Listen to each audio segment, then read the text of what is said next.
అడవి గుట్టలో ఏం జరిగింది తెలుసుకోవాలంటే నేడే చూడండి కానిస్టేబుల్ కనకం వెబ్ సిరీస్ మీ ఈటీవీ విన్ యాప్లో ఫస్ట్ ఎపిసోడ్ ఫ్రీ.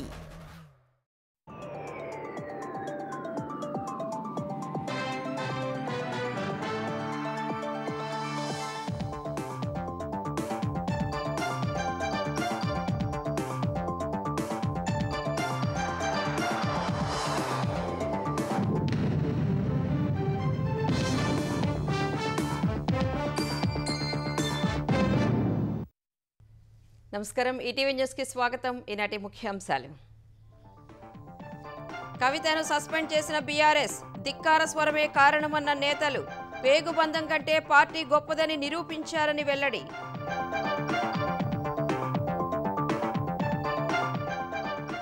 కాళేశ్వరంపై సిబిఐ దర్యాప్తునకు మార్గం సుగమం చేసిన తెలంగాణ, రాష్ట్రంలో ప్రవేశించకుండా కేంద్ర దర్యాప్తు సంస్థపై నిషేధం ఎత్తివేత. జస్టిస్ ఘోష్ నివేదిక ఆధారంగా సిబిఐ విచారణ కోరవద్దన్న హైకోర్టు, ఎన్డీఎస్ఏ రిపోర్టుపై కోరుతున్నట్లు నివేదించిన తెలంగాణ సర్కార్. తూర్పు తీరంలో అగ్రశ్రేణి లాజిస్టిక్ హబ్గా ఆంధ్రప్రదేశ్, ప్రతి 50 కిలోమీటర్లకు ఒక పోర్టు నిర్మిస్తామని చంద్రబాబు ప్రకటన.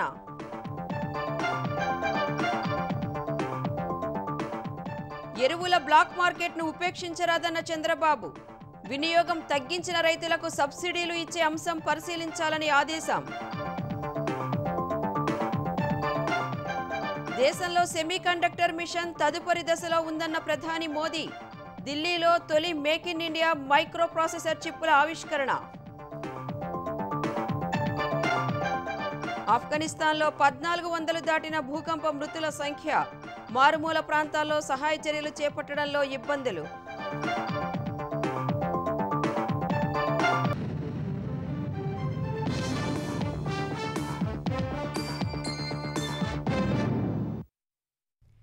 బీఆర్ఎస్లో పెను సంచలనం చోటు చేసుకుంది. కాళేశ్వరం విషయంలో హరీష్ రావు, సంతోష్లపై తీవ్ర ఆరోపణలు చేసిన కేసీఆర్ కుమార్తె ఎమ్మెల్సీ కవితపై సస్పెన్షన్ వేటు పడింది. కవిత తీరు, పార్టీ వ్యతిరేక కార్యకలాపాలు పార్టీకి నష్టం కలిగిస్తున్నందునే కేసీఆర్ ఈ నిర్ణయం తీసుకున్నట్లు బీఆర్ఎస్ నేతలు స్పష్టం చేశారు. సొంత కుమార్తె ఎమ్మెల్సీ కల్వకుంట్ల కవితను బీఆర్ఎస్ అధినేత కేసీఆర్ పార్టీ నుంచి సస్పెండ్ చేశారు. ఈ మేరకు పార్టీ ప్రధాన కార్యదర్శులు రవీందర్రావు, సోమ భరత్ కుమార్ ప్రకటన విడుదల చేశారు. ఇటీవల కవిత ప్రవర్తన, పార్టీ వ్యతిరేక కార్యకలాపాలు బీఆర్ఎస్ కు నష్టం కలిగించేలా ఉన్నందున అధిష్టానం ఈ విషయాన్ని తీవ్రంగా పరిగణిస్తున్నట్లు తెలిపారు. కవితను తక్షణమే పార్టీ నుంచి సస్పెండ్ చేస్తున్నట్లు ఆ ప్రకటనలో తెలిపారు. కొన్నాళ్లుగా పార్టీతో సంబంధం లేకుండా తెలంగాణ జాగృతి పేరిట కార్యక్రమాలు నిర్వహిస్తున్న కవిత ఇటీవల కేసీఆర్ చుట్టూ దెయ్యాలు ఉన్నాయంటూ ఆరోపించారు. బీసీ రిజర్వేషన్ల విషయంలో పార్టీ వైఖరికి భిన్నంగా వ్యవహరించారు. తెలంగాణ జాగృతికి అనుబంధంగా సింగరేణి జాగృతి పేరిట కార్యక్రమాలను ప్రారంభించారు. టీజీబీకేఎస్ గౌరవ అధ్యక్షురాలుగా తానే కొనసాగుతున్నానని ప్రకటించారు. తర్వాత గౌరవ అధ్యక్షునిగా కొప్పుల ఈశ్వర్ ను టీజీబీకేఎస్ ఎన్నుకుంది. ఆ సమయంలో అమెరికా పర్యటనలో ఉన్న కవిత తనపై కుట్రలు జరుగుతున్నాయని ఆరోపించారు. అమెరికా నుంచి రాగానే కాళేశ్వరంపై సిబిఐ విచారణ నేపథ్యంలో హరీష్ రావు, సంతోష్ కుమార్లపై ఆరోపణలు చేశారు. కేసీఆర్ పై కేసులు పెట్టే వరకు వచ్చాక పార్టీ ఉంటే ఎంత, పోతే ఎంత అని అన్నారు. కవిత ఆరోపణలపై కేటీఆర్,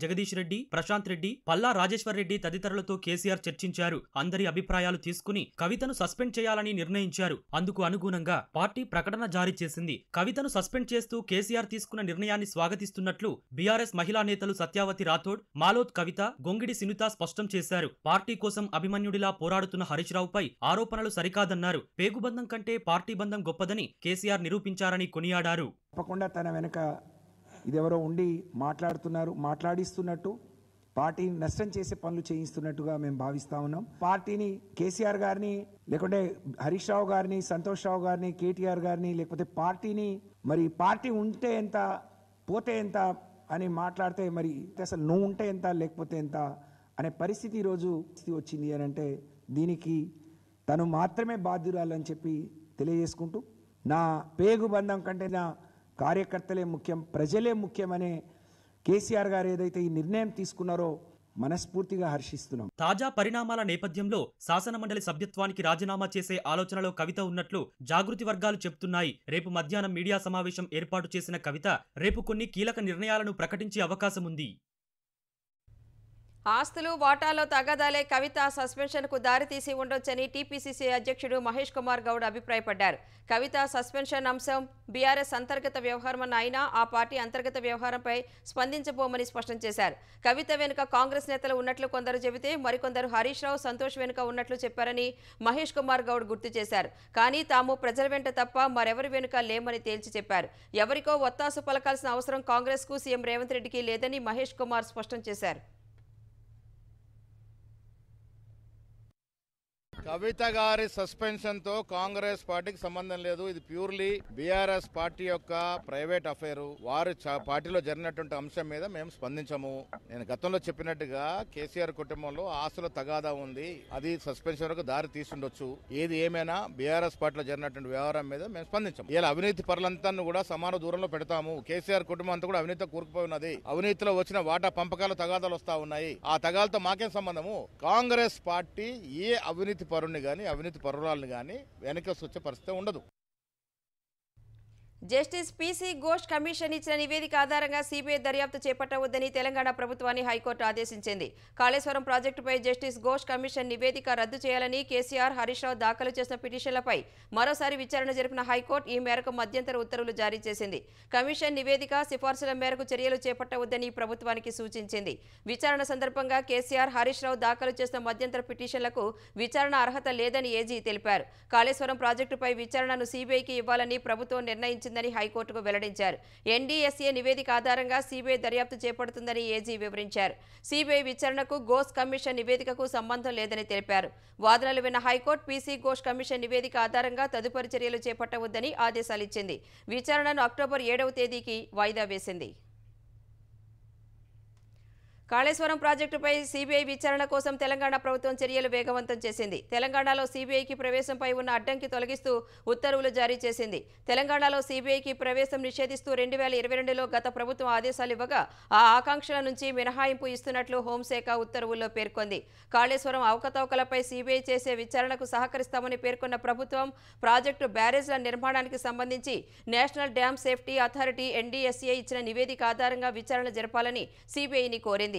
ప్రాజెక్టు ప్రణాళిక, డిజైన్, నాణ్యతలో లోపాలున్నాయని ఎన్డీఎస్ఏ తేల్చిందని సీబీఐకి రాసిన లేఖలో ప్రభుత్వం పేర్కొంది.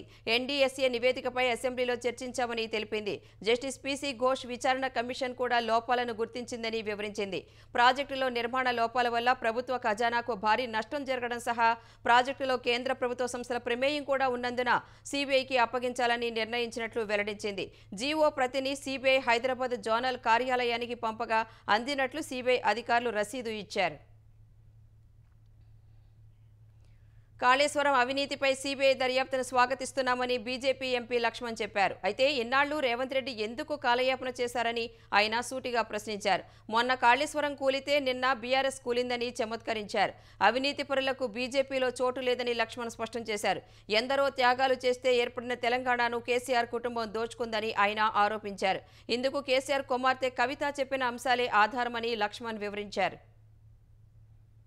కవిత గారు అవినీతి జరిగిందని చెప్పడమే కాకుండా అవినీతికి ఆనకొండాలని చెప్పి హరీష్ రావు గారిని, సంతోష్ రావు గారిని వారు ప్రస్తావించారు. దీన్ని బట్టి చూస్తే తెలంగాణను అప్పులపాలు చేసి తెలంగాణ నష్టాలు ఊబిలోకి నెట్టి ప్రజలను పూర్తిగా అప్పుల భారంలోకి నెట్టి ఈ కుటుంబము బీఆర్ఎస్ మాత్రము కోట్లకు పడగలెత్తినట్టుగా ఇవాళ స్పష్టమవుతుంది. కాబట్టి సిబిఐ ద్వారా వాళ్ళు నీళ్లు తేలిపోవాలి. దోషులకు అధికారులైనా, కాంట్రాక్టర్లైనా, రాజకీయ నాయకులైనా ఖచ్చితంగా వారి తీవ్ర మూల్యం చెల్లించుకునే విధంగా రేవంత్ రెడ్డి ప్రభుత్వం కూడా అన్ని ఆధారాలు కూడా సిబిఐకు సమర్పించాలని చెప్పి కూడా మేము డిమాండ్ చేస్తాం.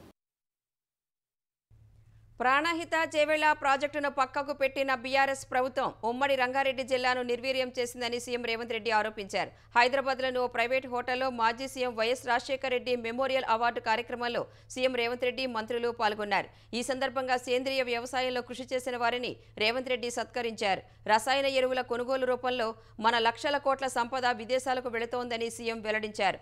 మన సంపద విదేశాలకు వెళ్లొద్దు అంటే రసాయన ఎరువుల వాడకం తగ్గించాలన్న రేవంత్ రెడ్డి సుభాష్ పాలేకర్ స్ఫూర్తిగా రైతులు సేంద్రియ ఎరువును అనుసరించాలని పిలుపునిచ్చారు.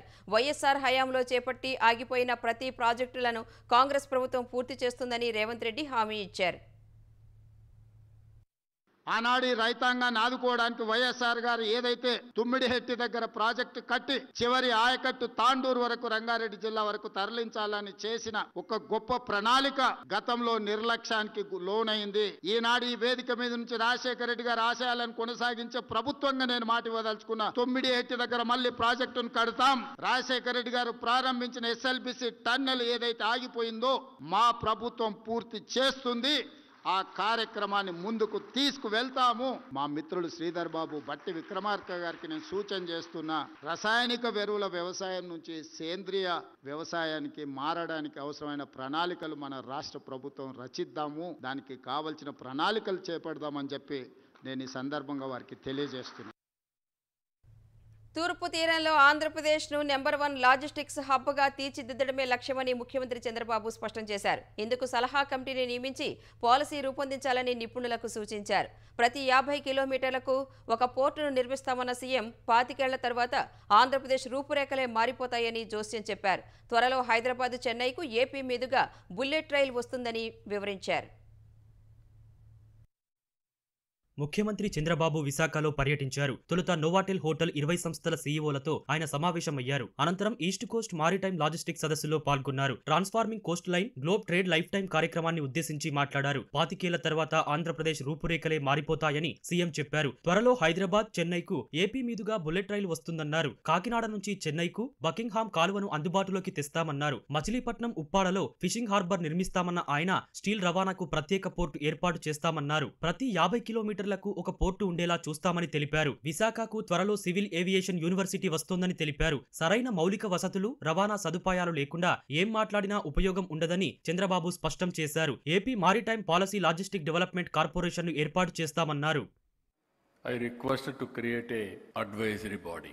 Our aim is very clear. Goal is set. That is, Andhra Pradesh will be the logistics hub on East Coast. Number 1 for the country. On West Coast, Maharashtra, Gujarat are there. On East Coast, there is no alternative except Andhra Pradesh has to pick up. I am requesting you create a policy, you guide me, I am prepared to adopt it. With a total transparency, I can implement it. One family one entrepreneur అనేది తన లక్ష్యమని చంద్రబాబు పునరుద్ఘాటించారు. నీటి భద్రత విషయంలో అనేక సమస్యలు ఉన్నాయన్న చంద్రబాబు వాటిని AP అధిగమిస్తుందన్నారు. From the beginning, I am promoting how to link rivers in India, just like national highways. One public policy we are able to cover completely through road network. Same way, in future also Ganga Kaveri has to be linked. In between intra-river linkage, we are doing in a big way. I am very confident Andhra Pradesh will be number 1 state in South India to reach water security.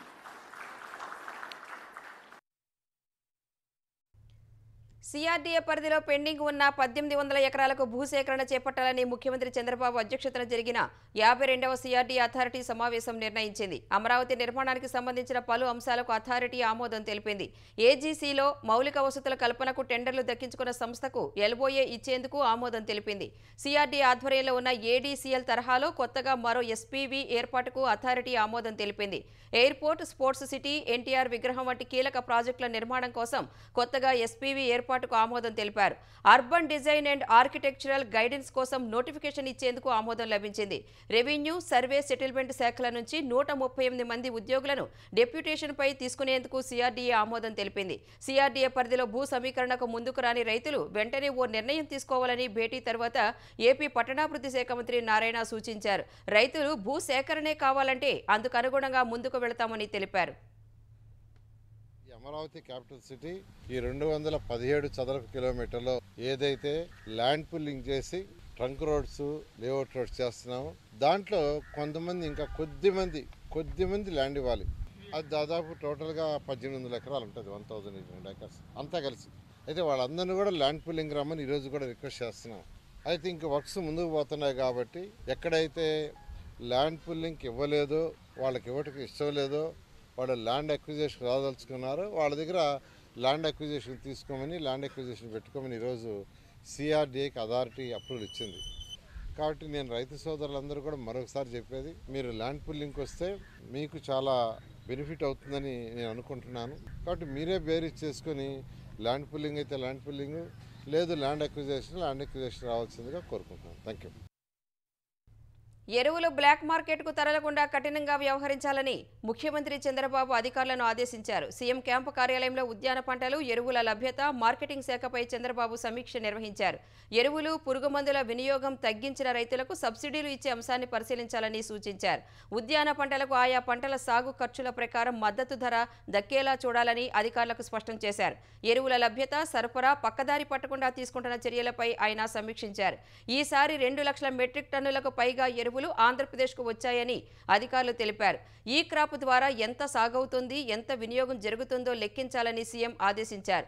Coffee తోటలకు కొత్తగా వచ్చిన తెగుళ్లపై తక్షణమే చర్యలు చేపట్టాలని స్పష్టం చేశారు. ఉల్లి పంట మొత్తాన్ని కొనుగోలు చేయాలని అధికారులకు ఆదేశాలు ఇచ్చారు. భారత్లో 1,50,000 కోట్ల పెట్టుబడితో 10 సెమీకండక్టర్ తయారీ ప్రాజెక్టులు నిర్మాణంలో ఉన్నాయని ప్రధాని నరేంద్ర మోదీ తెలిపారు. $1 ట్రిలియన్ ప్రపంచ చిప్ మార్కెట్ను అందిపుచ్చుకునేందుకు డిజైన్ లింక్ ప్రోత్సాహక పథకాన్ని పునరుద్ధరించనున్నట్లు ప్రకటించారు. ఢిల్లీలో సెమీకాన్ ఇండియా 4వ ఎడిషన్ను ప్రధాని మోదీ ప్రారంభించారు. తొలి make in India microprocessor చిప్పులను ఆవిష్కరించారు. ఇస్రో సెమీకండక్టర్ ల్యాబ్ అభివృద్ధి చేసిన విక్రమ్ 32 బిట్ ప్రాసెసర్, 4 టెస్ట్ చిప్లను ప్రధాని మోదీకి కేంద్ర మంత్రి అశ్విని వైష్ణవ్ అందించారు. అంతరిక్ష వాహక నౌకల్లో కఠిన వాతావరణ పరిస్థితుల్లోనూ పనిచేసేలా వీటిని రూపొందించారు. అతి చిన్న చిప్ భారత్లో తయారయ్యే రోజు ఎంతో దూరంలో లేదని, అది ప్రపంచంలో అతిపెద్ద మార్పు తేనుందని మోదీ తెలిపారు. అమెరికా అధ్యక్షుడు డొనాల్డ్ ట్రంప్ చేసిన డెడ్ ఎకానమీ వ్యాఖ్యలను ఆయన తోసిపుచ్చారు. ప్రపంచవ్యాప్తంగా అనిశ్చిత పరిస్థితులు, ఆర్థిక సవాళ్లను అధిగమించి భారత్ ఈ ఏడాది ఏప్రిల్, జూన్ త్రైమాసికంలో 7.8% వృద్ధి రేటు సాధించినట్లు గుర్తు చేశారు. भारत को 3rd लार्जेस्ट इकोनॉमी बनाने की तरफ तेजी से बढ़ना पक्का हो चुका है। सेमीकंडक्टर की दुनिया में एक बात कही जाती है, oil was black gold but chips are digital diamonds. हमारी पिछली शताब्दी को ऑयल ने शेप किया। तेल के इन कुओं से कितना पेट्रोलियम निकलेगा, इस आधार पर ग्लोबल इकोनॉमी ऊपर नीचे होती रहती है, लेकिन 21वीं शताब्दी की शक्ति छोटी सी चिप में सिमट करके रह गई है। ये चिप भले छोटी सी है, इसमें दुनिया की प्रगति को बड़ी गति देने की ताकत है। आज सेमीकंडक्टर्स का ग्लोबल मार्केट $600 बिलियन तक पहुंच रहा है और अगले कुछ साल में ये $1 ट्रिलियन को भी पार कर जाए। और मुझे विश्वास है भारत जिस तेजी से सेमीकंडक्टर सेक्टर में आगे बढ़ रहा है, इस $1 ट्रिलियन मार्केट शेयर में एक अहम हिस्सा भारत का रहने वाला है। ఉద్యోగులు, పెన్షనర్లకు త్వరలో హెల్త్ కార్డులు ఇస్తామని తెలంగాణ ప్రభుత్వం హామీ ఇచ్చింది. నగదు రహిత హెల్త్ కార్డుల విధి విధానాలు ఖరారు చేసేందుకు ఈ నెల 8న సీఎస్ అధికారుల కమిటీ సమావేశం నిర్వహించనున్నట్లు తెలిపింది. పెండింగ్ సమస్యల పరిష్కారం కోసం ఆందోళనలకు పిలుపునిచ్చిన ఉద్యోగ సంఘాలతో కేబినెట్ సబ్ కమిటీ సభ్యులు భట్టి విక్రమార్క, శ్రీధర్ బాబు చర్చించారు. పలు డిమాండ్ల పరిష్కారానికి కేబినెట్ సబ్ కమిటీ అంగీకరించినట్లు ఉద్యోగ సంఘాల జేఏసీ తెలిపింది. ఉపాధ్యాయుల సమస్యల పరిష్కారం కోసం టీచర్లతో ప్రత్యేకంగా సమావేశం నిర్వహించనున్నట్లు వెల్లడించారు. పెండింగ్ బిల్లులను నెలకు 700 నుంచి 750 కోట్ల రూపాయలు విడుదల చేసి క్లియర్ చేస్తామని, నర్సింగ్ డైరెక్టరేట్ ని త్వరలో ఏర్పాటు చేస్తామని హామీ ఇచ్చినట్లు జేఏసీ ప్రతినిధులు తెలిపారు. ప్రభుత్వ హామీతో ఈ నెల 8 నుంచి 19 వరకు జిల్లాలో చేపట్టనున్న బస్ యాత్ర ఈ నెల 12న చెలో హైదరాబాద్ వాయిదా వేసినట్లు జేఏసీ నేతలు తెలిపారు. తెలంగాణ వ్యాప్తంగా రైతులకు యూరియా తిప్పలు తప్పడం లేదు. రోజులు గడుస్తున్నా గంటల కొద్దీ క్యూ లైన్లలో నిల్చున్నా ఒక్క యూరియా బస్తా దొరకడం లేదని ఆవేదన వ్యక్తం చేస్తున్నారు. మెదక్ జిల్లా చేగుంట మండలంలో అన్నదాతలు రైతు వేదిక నుంచి రైల్వే లైన్ క్రాసింగ్ వరకు బారులు తీరారు. చిలప్ చెడులో నిన్న రాత్రి నుంచే యూరియా పంపిణీ కేంద్రం వద్ద బారులు తీరారు. సిద్దిపేట జిల్లా హుస్నాబాద్లో గ్రోమోర్ రైతు కేంద్రానికి యూరియా బస్తాలు వస్తున్నప్పటికీ అరకొరగా పంపిణీ చేస్తున్నారని రైతులు ఆరోపించారు. సంగారెడ్డిలోని పలు సెంటర్లలోనూ ఇదే పరిస్థితి నెలకొంది. రంగారెడ్డి జిల్లా షాబాద్లో రైతులు రోడ్డుపై బైఠాయించి నిరసన తెలిపారు. వరంగల్ జిల్లా రాయపర్తి, కల్లెడ వ్యవసాయ కేంద్రాల వద్ద యూరియా దొరకదన్న వదంతులతో రైతుల మధ్య తోపులాట జరిగింది. మహబూబాబాద్ జిల్లా కొత్తగూడెం మండలం వ్యవసాయ కేంద్రం వద్ద ఒక రైతుకు ఫిట్స్ వచ్చి అపస్మారక స్థితిలోకి వెళ్లాడు. ఖమ్మం సత్తుపల్లి జాతీయ రహదారిపై రాస్తారోకో చేయగా అధికారులు ఒక్కో బస్తా చొప్పున పంపిణీ చేశారు. ఉమ్మడి కరీంనగర్ జిల్లాలోని పలు చోట్ల రైతులు రాస్తారోకో చేశారు. నాగర్ కర్నూలు జిల్లా తిమ్మాజిపేటలోను రోడ్డుపై బైఠాయించిన అన్నదాతలు యూరియా సకాలంలో పంపిణీ చేయాలని డిమాండ్ చేశారు. యూరియా కోసం అవస్థలు పడుతున్న రైతులకు కాస్త ఊరట కలిగే అవకాశాలు ఉన్నాయి. ఈ 2 రోజుల్లో తెలంగాణకు 14,000 మెట్రిక్ టన్నుల యూరియా వచ్చినట్లు వ్యవసాయ మంత్రి తుమ్మల నాగేశ్వరరావు తెలిపారు. ఈ వారంలో మరో 27,470 మెట్రిక్ టన్నుల యూరియా రానుందని వివరించారు. రైతులకు ఇబ్బంది లేకుండా పంపిణీ చేయాలని తుమ్మల అధికారులను ఆదేశించారు. యూరియా తగినంత అందుబాటులో ఉండే విధంగా కేంద్రంతో ఎప్పటికప్పుడు సంప్రదింపులు జరుపుతున్నట్లు తుమ్మల చెప్పారు. ఇటీవల వరదలకు దెబ్బతిన్న పంటలకు పరిహారం అందేలా ప్రభుత్వం చర్యలు తీసుకుంటోందని తుమ్మల భరోసా ఇచ్చారు. పంట నష్టం అంచనా లెక్కగట్టి నివేదిక ఇవ్వాలని సంబంధిత అధికారులను ఆదేశించినట్లు తెలిపారు. కడప జిల్లాలో పర్యటించిన ఆంధ్రప్రదేశ్ ఐటీ విద్యాశాఖల మంత్రి నారా లోకేష్ కొప్పర్తి పారిశ్రామిక వాడలో టెక్నోడోమ్, టెక్సాస్ అనే 2 కంపెనీలను ప్రారంభించారు. కొప్పర్తిలో పనిచేస్తున్న మహిళా ఉద్యోగులతో ఆయన మాట్లాడారు. ఉదయం నుంచి సాయంత్రం వరకు కమలాపురం నియోజకవర్గంలో పర్యటించిన లోకేష్ ఉదయం సీకే దిన్నే సమీపంలో కడప పార్లమెంట్ ఎమ్మెల్యేలు ఇన్ఛార్జీలతో సమావేశమయ్యారు. జిల్లాలో పార్టీ బలోపేతంపై నేతలకు దిశానిర్దేశం చేశారు. అనంతరం కలెక్టర్ శ్రీధర్, డీఐజీ కోయ ప్రవీణ్, ఎస్పీ అశోక్ కుమార్లతో కలిసి జిల్లా అభివృద్ధి, శాంతి భద్రతలపై సమీక్ష నిర్వహించారు. తరువాత సీకే దిన్నే జిల్లా పరిషత్ హైస్కూల్లో సెంట్రల్ స్మార్ట్ కిచెన్ మంత్రి ప్రారంభించారు. మరో 4 స్మార్ట్ కిచెన్లను వర్చువల్ గా ప్రారంభించారు. కడప జిల్లాలో మరో 33 స్మార్ట్ కిచెన్ల నిర్మాణానికి శంకుస్థాపన చేశారు. పెండ్లిమర్రి మండల కేంద్రాల్లో ఆదర్శ డిగ్రీ కళాశాలను మంత్రి ప్రారంభించారు. విద్యార్థినులతో కాసేపు మాట్లాడారు. తూర్పు ఆఫ్ఘనిస్తాన్లో సంభవించిన భారీ భూకంపంలో మృతుల సంఖ్య 1400కు పెరిగింది. క్షతగాతుల సంఖ్య 3000కు పైగా ఉంది. మారుమూల ప్రాంతాలకు సహాయ సిబ్బంది ఇప్పుడిప్పుడే చేరుకుంటుండగా మృతుల సంఖ్య మరింత పెరిగే అవకాశం ఉందని అధికారులు అనుమానం వ్యక్తం చేస్తున్నారు. భూకంపం దాటికి పలు ప్రాంతాల్లో కొండ చర్యలు విరిగిపడి రహదారులు మూసుకుపోయాయని ఆఫ్ఘనిస్తాన్ జాతీయ విపత్తు నిర్వహణ అథారిటీ అధికార ప్రతినిధి తెలిపారు. ఫలితంగా కొన్ని ప్రాంతాలకు సహాయక బృందాలు చేరుకోవడానికి ఇబ్బందులు ఎదురవుతున్నాయని వెల్లడించారు. భూకంపం తాకిన తూర్పు ఆఫ్ఘనిస్తాన్ పర్వత ప్రాంతం కావటం వల్ల మారుమూల గ్రామాల్లో ఇంకా సహాయ చర్యలు ప్రారంభం కాలేదు. ఆదివారం రాత్రి 11:37 ఆఫ్ఘనిస్తాన్లోని కొనార్ ప్రావిన్స్లో భూకంపం అతలాకుతలం చేసింది. రిక్టర్ స్కేలుపై 6 తీవ్రత నమోదైంది. జలాలాబాద్ నగరానికి 27 కిలోమీటర్ల దూరంలో 8 కిలోమీటర్ల లోతులో భూకంప కేంద్రాన్ని గుర్తించారు. ఈ లోతు తక్కువగా ఉండటంతోనే తీవ్రత అధికంగా ఉందని నిపుణులు చెబుతున్నారు. బీహార్లో కాంగ్రెస్ అగ్రనేత రాహుల్ గాంధీ నిర్వహించిన ఓటర్ అధికార యాత్రలో కొందరు వ్యక్తులు తన తల్లిని దూషించారంటూ ప్రధాని నరేంద్ర మోదీ మండిపడ్డారు. బీహార్ రాజ్య జీవిక నిధి శాఖ సహాయ సంఘ్ లిమిటెడ్ను వర్చువల్గా ప్రారంభించిన మోదీ కొన్ని రోజుల క్రితం ఆర్జేడీ, కాంగ్రెస్కు చెందిన వారు తన తల్లిని అవమానించే వ్యాఖ్యలు చేశారని గుర్తు చేశారు. ఆ వ్యాఖ్యలు కేవలం తన తల్లికి మాత్రమే కాదని దేశంలోని మహిళలందరికీ జరిగిన అవమానమని అన్నారు. ఆ వ్యాఖ్యలు తననెంతో బాధించాయని పేర్కొన్నారు. సంపన్న కుటుంబాల్లో పుట్టిన వారు పేద తల్లి బాధలు, ఆమె కుమారుడు చేసే పోరాటాలను అర్థం చేసుకోలేరంటూ రాహుల్, ఆర్జేడీ నేత తేజస్వి యాదవ్లను ఉద్దేశించి ప్రధాని మోదీ విమర్శించారు.